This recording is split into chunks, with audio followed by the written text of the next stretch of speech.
होगा और लोग एक्सेप्ट करेंगे कि साहब आगे आप कंटिन्यू करें तो करेंगे, नहीं तो हो सकता है जैन साहब आपकी कुर्सी के ऊपर मैं बैठा रहूं और किसी का इंटरव्यू लेता रहा हूं करके उसमें।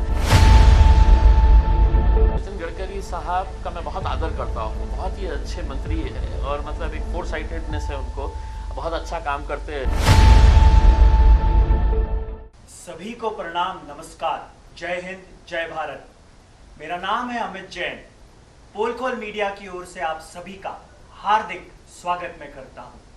आज हमारे साथ है खास मेहमान, औरंगाबाद लोकसभा के माननीय सांसद खासदार महोदय श्री इम्तियाज जलील साहब। सर, आपने कीमती समय दिया, आपका बहुत बहुत धन्यवाद है सर।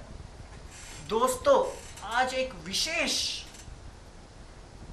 ऐसा समय है, महामारी है, सर्वत्र जिसको मराठी में बोलते गोंधळ माजलेला आहे। सर, ऐसे समय में एक प्रश्न जो मेरे जहन में आता है औरंगाबाद जिले को लेकर, कोरोना काल में औरंगाबाद जिला प्रशासन और जनप्रतिनिधियों के बीच में कहीं ना कहीं कोऑर्डिनेशन, समन्वय की कमी नजर आती है सर।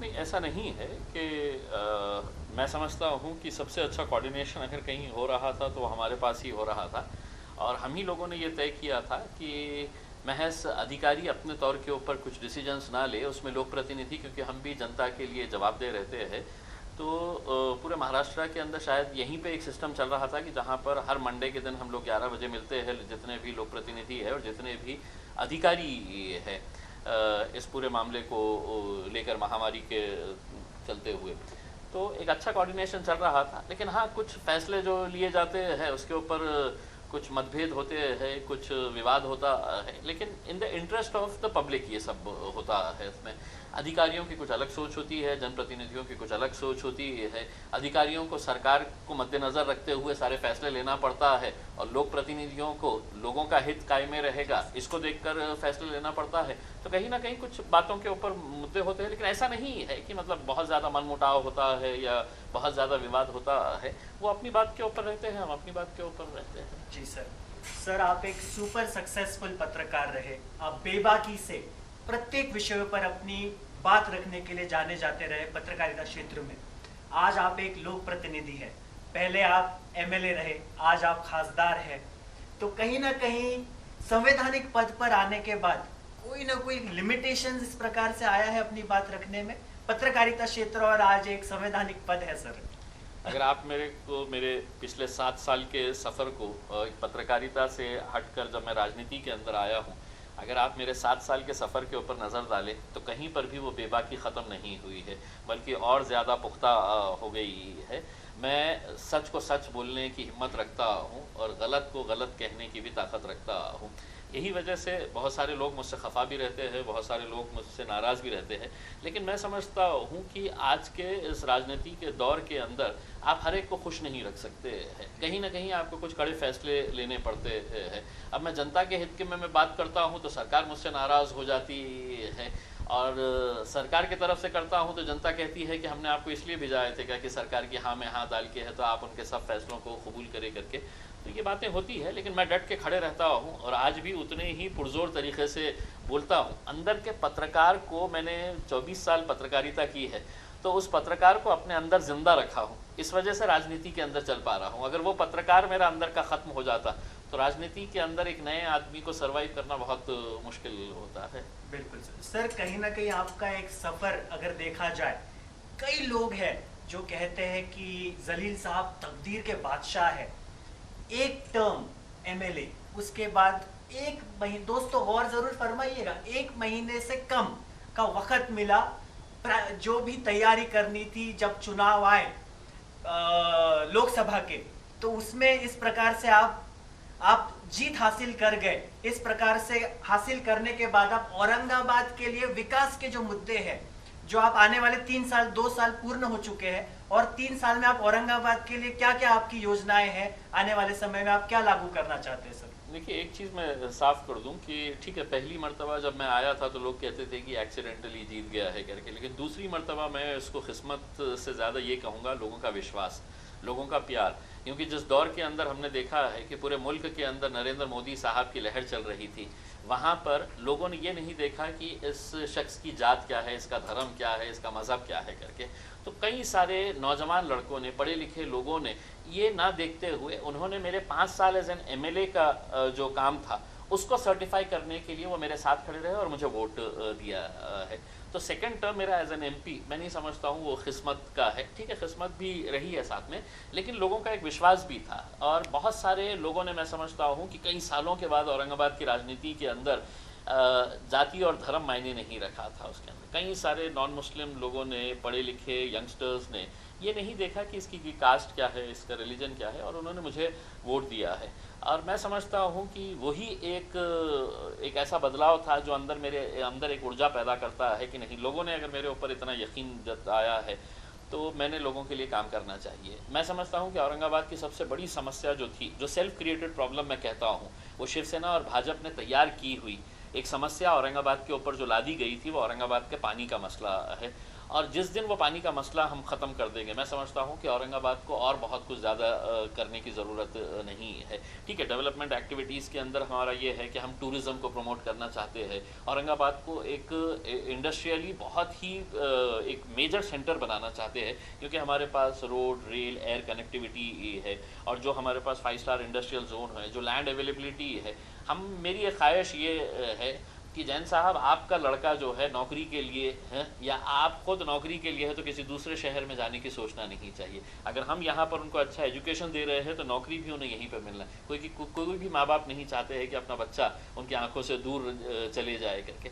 तो हम यहाँ पर एम्प्लॉयमेंट अपॉर्चुनिटीज़ क्रिएट करना चाहते हैं। दुर्भाग्यवश 2 साल मेरे अब ऐसा हुआ कि मैं जीत कर आया और मेरे पीछे पीछे कोरोना आ गया, और कोरोना के चक्कर के अंदर मोदी साहब ने हमारे जो खासदार निधि है वो 2 साल के लिए ख़त्म कर दी है। उन्होंने कहा कि 2 साल सिर्फ जुमलेबाजी करते रहो, सिर्फ ज़बान चलाते रहो उनमें, तो बड़ा दिक्कत जाती है फंड्स जमा करने के लिए। और चूँकि मैं बोलता बड़ा तीखा हूँ, लोगों को पसंद नहीं आता है राजनीतिक पार्टियों को, तो महाराष्ट्र सरकार के अंदर जो 3 राजनीतिक पार्टियां बैठी है, उन्होंने सब ने तय किया हुआ है कि हम किसी को भी पैसा दे देंगे, ये खासदार को नहीं देंगे। ऊपर से मोदी साहब ने तय कर दिया है कि पूरे खासदार की निधि खत्म हो गई है करके। अब जब लोग आते हैं काम के सिलसिले के अंदर तो बड़ी दिक्कत होती है। लोग कहते हैं कि आपने तो हमको वादा किए थे करके, तो लेकिन मैं किसी ना किसी तरह से मैनेज करके चला रहे हैं काम। आप देखेंगे 5 साल के बाद लोगों को नाराजगी नहीं रहेगी। ज़रूर सर, बहुत अच्छी बात।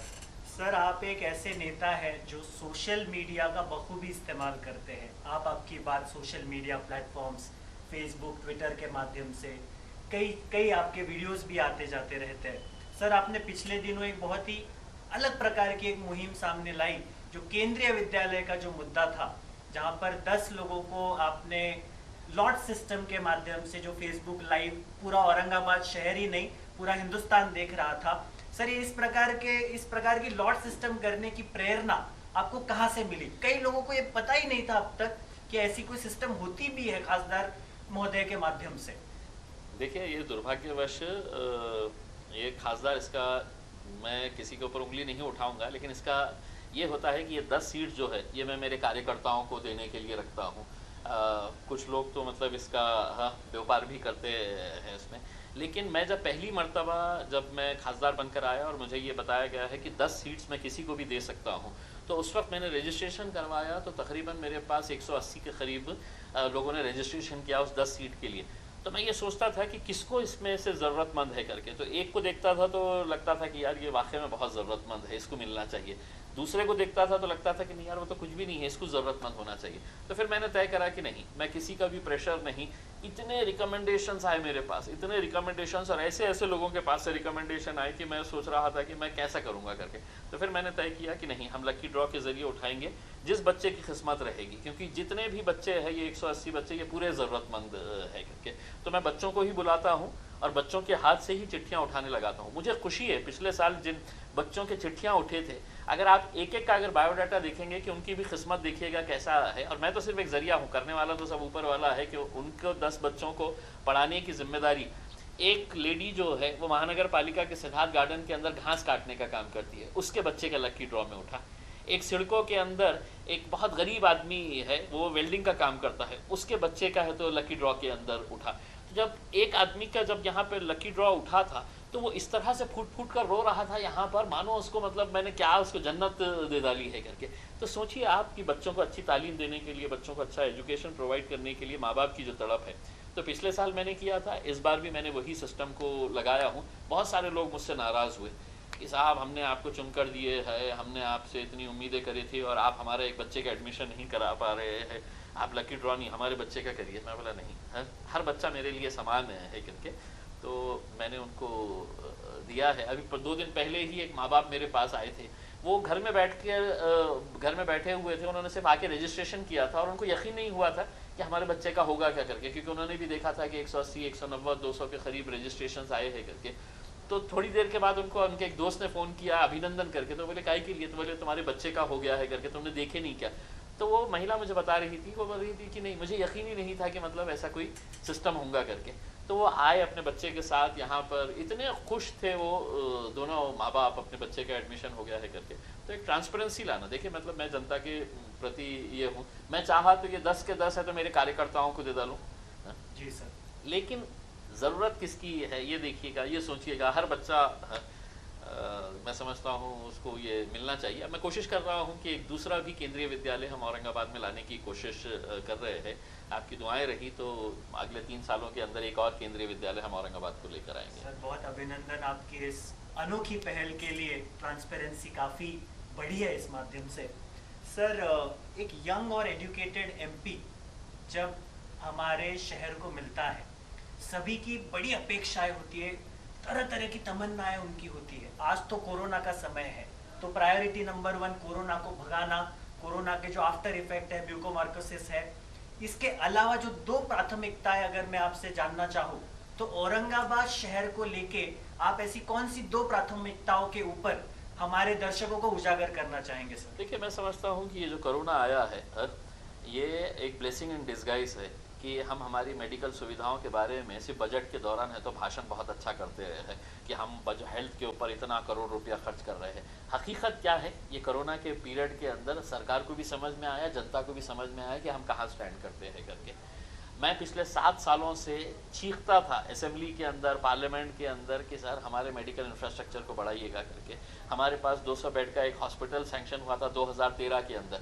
मैं असेंबली के अंदर बार बार चिल्लाता रहा, लेकिन इनके कानों में जूं तक नहीं रेंगी। आखिर में मुझे तो एक पब्लिक इंटरेस्ट लिटिगेशन हाईकोर्ट के अंदर फाइल करना पड़ा और हाईकोर्ट ने उसकी दखल देने के बाद अब वो टेंडर भी पास हो गया है, उसका काम है तो आजकल के अंदर शुरू होने वाला है। तो मेरा ये कहना है कि क्या ये सरकारों को पता नहीं था कि हमारी मेडिकल सिस्टम किस तरह से चरमराई हुई है, हमारे घाटी की अवस्था इतनी ख़राब है। तो आप इमेजिन करिएगा कि कन्नड़, गंगापुर, वैजापुर के अस्पतालों की क्या अवस्था रहेगी। तो सबका इंटरेस्ट जो था ना वो बिल्डिंग बनाने के अंदर था, क्योंकि बिल्डिंग के अंदर है तो बहुत सारा कमीशन मिलता है, नेताजी को भी जाता है, ठेकेदारों को मिलता है, वहाँ के अधिकारियों को मिलता है। लेकिन हॉस्पिटल चलाने के लिए आपको मेडिकल स्टाफ लगता है, आपको डॉक्टर्स लगते हैं, नर्सिंग स्टाफ लगता है, क्लास 4 लगता है। तो जब ये भी हम बार बार चिल्लाने से कुछ नहीं हुआ तो फिर दोबारा मैंने एक PIL फाइल किया और मुझे खुशी है कि मैं लॉ नहीं किया हूँ, मैंने होस्ट हाई कोर्ट के अंदर एज अ लॉयर बोल के खड़े रह के, पार्टी इन पर्सन बोल के खड़े रहा और जजेस को ये बताया कि सर मतलब हमारे पास अगर जब तक हम अपने मेडिकल इंफ्रास्ट्रक्चर को, अपने पोस्ट को हम नहीं भरेंगे तो ये कितनी भी लहरें आती रहे कोरोना की, हाँ हम वही हालत के अंदर रहेंगे। तो हाई कोर्ट ने इसकी दखल लिया और सरकार को आदेश किया कि अगले 6 से 8 हफ्तों के अंदर है तो इसकी पोस्ट भरी जाए करके। तो क्लास 3 और क्लास 4 की पोस्ट भरने का नोटिफिकेशन निकल चुका है, उसकी प्रक्रिया जारी है। डॉक्टर्स का नोटिफिकेशन अभी निकलना बाकी है। अगली डेट जो कोर्ट ने दी है वो 14 जून को दी है। 14 जून को हम जाएंगे और फिर सरकार से ये सवाल करेंगे कि ये जो PIL फाइल हुई थी उसके अंदर कितना। तो मेरी ख्वाहिश ये है कि इस कोरोना की आड़ के अंदर हम हमारे मेडिकल इंफ्रास्ट्रक्चर को इतना बेहतर बनाएं कि दोबारा कोई गंगापुर से, सोएगांव से, खुलदाबाद से कोई भी पेशेंट औरंगाबाद में नहीं आना चाहिए। हम वहाँ के हॉस्पिटल्स को इतना सक्षम बना देंगे, इतना पावरफुल बना देंगे कि वहाँ पे ही हर चीज़ आपको अवेलेबल रहेगी।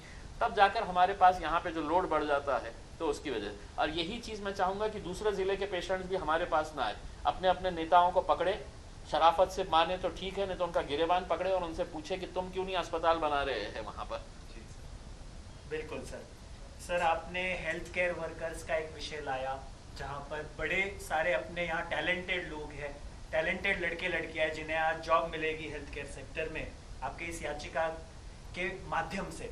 सर, मैं इसी को आगे बढ़ाते हुए आपसे पूछना चाहता हूँ कि जो आज का युवा है और आज का जो व्यापारी वर्ग है वो भी बहुत परेशान है कोरोना के चलते, तो उनकी समस्या का हल हम निदान कैसे करें सर आने वाले समय में? सर ये एक ऐसा मुद्दा है जिसकी वजह से मैं बहुत ही ब्लैक लिस्ट में आ गया हूँ अधिकारियों के, क्योंकि मैं भी ये मानता हूँ कि कोरोना का मतलब ये नहीं है कि आप सरकार ये डिक्लेयर कर दे कि हम रिक्शे वालों को 1500 रुपये देंगे।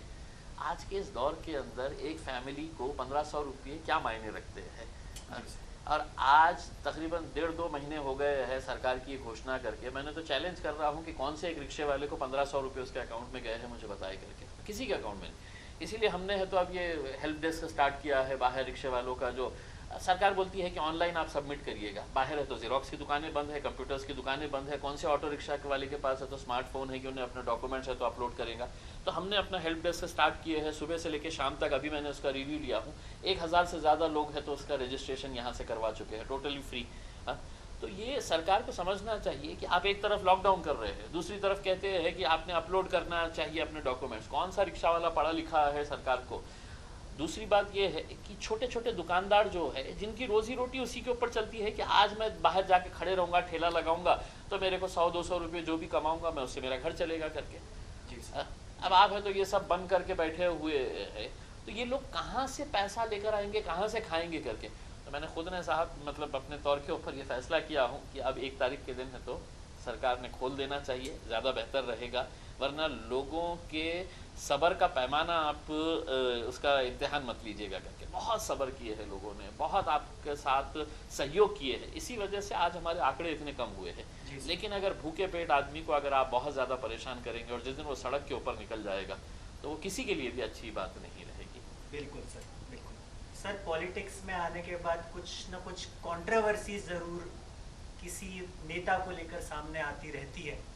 मैं नहीं बोलूँगा कि कंट्रोवर्सी आई, लेकिन एक आपके वक्फ बोर्ड में नियुक्ति के बाद कहीं ना कहीं ऐसी खबरें भी थी कि कुछ जो बिल्डर लॉबी है वो कहीं ना कहीं दहशत है या वो कहीं ना कहीं डरे हुए हैं। इस विषय में आप क्या कहेंगे? देखिए साहब, वक्फ की जो ज़मीनें होती है ये गरीबों की ज़मीन होती है। वक्फ की ज़मीन का मतलब ये है कि आप बेवाओं की जिनके पति मर चुके हैं, आप यतीम बच्चों की जिनके सर के ऊपर माँ बाप का साया नहीं है, या वो ज़मीन के ऊपर आपको एक अच्छा कॉज के लिए है तो आप इस्तेमाल कर रहे हैं करके। आप अपना उसके अंदर मकान बना के है तो ठाठ से रह रहे हैं, ऐसा नहीं हो सकता है। आप कोई सोशल कॉज के लीजिए, आप एजुकेशन इंस्टीट्यूशन रन करिएगा, आप सोशल एक्टिविटीज़ के लिए उस ज़मीन का इस्तेमाल। लेकिन हुआ ये है कि वक्फ बोर्ड के मेंबर्स और वक्फ बोर्ड के अधिकारियों से मिली भगत करके शहर के नहीं महाराष्ट्र के धन्ना सेठों ने वो ज़मीनों को अपने नाम के ऊपर करवा लिया है। कैसे करवाया है? तो पूरा इलीगल तरीके से रजिस्ट्री ऑफिस को किया, महानगर पालिका को लेन देन किया, कलेक्टर ऑफिस के लैंड रिकॉर्ड्स ऑफिस को है तो मैनेज करके ये सब धंधे वो कर रहे थे। अब मैं वक्फ बोर्ड के अंदर जब आया तो मैंने एक एग्जाम्पल के तौर के ऊपर जालना रोड की एक ज़मीन को एक एग्जाम्पल बनाया कि मैं सोचा कि मतलब पहले लोगों का विश्वास हो जाने दो कि हाँ हम ले सकते हैं करके। उसमें मेरे ऊपर इतना प्रेशर आया, हर लिहाज से, साम दाम दंड हर लिहाज से मेरे ऊपर प्रेशर आया है। लेकिन आप देखेंगे कि हम उस केस को कहाँ तक लेकर जाएंगे और कौन लोग हैं ये लेने वाले। ये शहर के वो धन्ना सेठ है साहब जो करोड़पति अरबोपति है, क्या उनको यही गरीबों की ज़मीनें मिल रही है? तो ये सब पैसे वाले करोड़पति लोग हैं।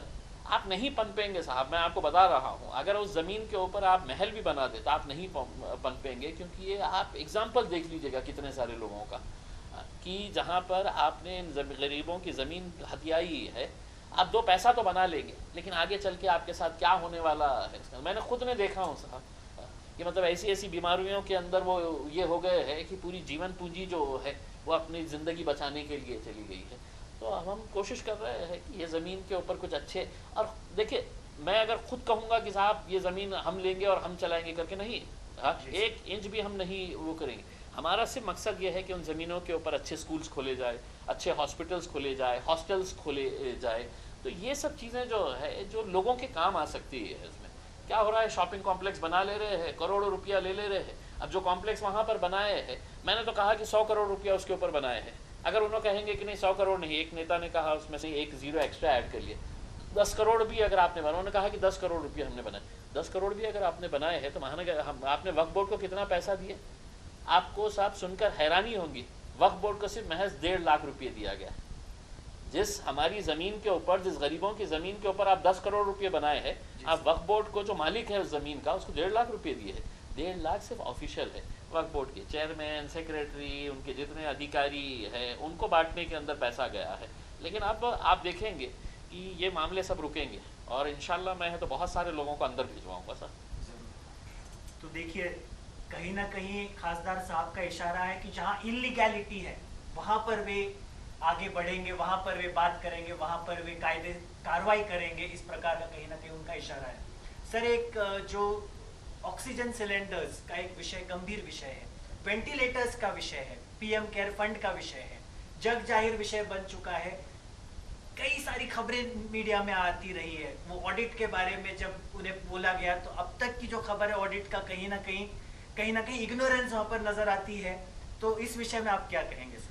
देखिए, जब ये वेंटिलेटर्स आए, 150 वेंटिलेटर्स आए, मैं इसकी पूरी जानकारी हासिल किया और तब ये बात सामने आई कि ये वेंटिलेटर्स है तो कोरोना पेशेंट्स के किसी काम के नहीं है, क्योंकि जिस तरह का इसका मैन्युफैक्चरिंग हुआ है तो हमारे लिए, अगर आज कोरोना के पीरियड के लिए जो वेंटिलेटर्स भेजे गए और कोरोना के पेशेंट्स को उसके इस्तेमाल नहीं हो सकते हैं, तो वो सिर्फ एक महज एक डब्बा है जो हमारे को भेज दिया गया है, सिर्फ ये खुश करने के लिए कि देखिए पीएम केयर से हमने ये भेजे हैं। तो मैंने ये मुद्दा कलेक्टर ऑफिस की मीटिंग के अंदर उठाया और वहाँ पर मौजूद भारतीय जनता पार्टी के नेता इस तरह से खफा हो गए मानो वो अपनी जेब से दिए थे। ये पीएम केयर्स फंड किसका है? ये आपका पैसा है, ये मेरा पैसा है, ये कैमरामैन का पैसा है, जो हमने प्रधानमंत्री को दिए हैं, डोनेट किए हैं, जनता ने, आम जनता ने डोनेट किए हैं।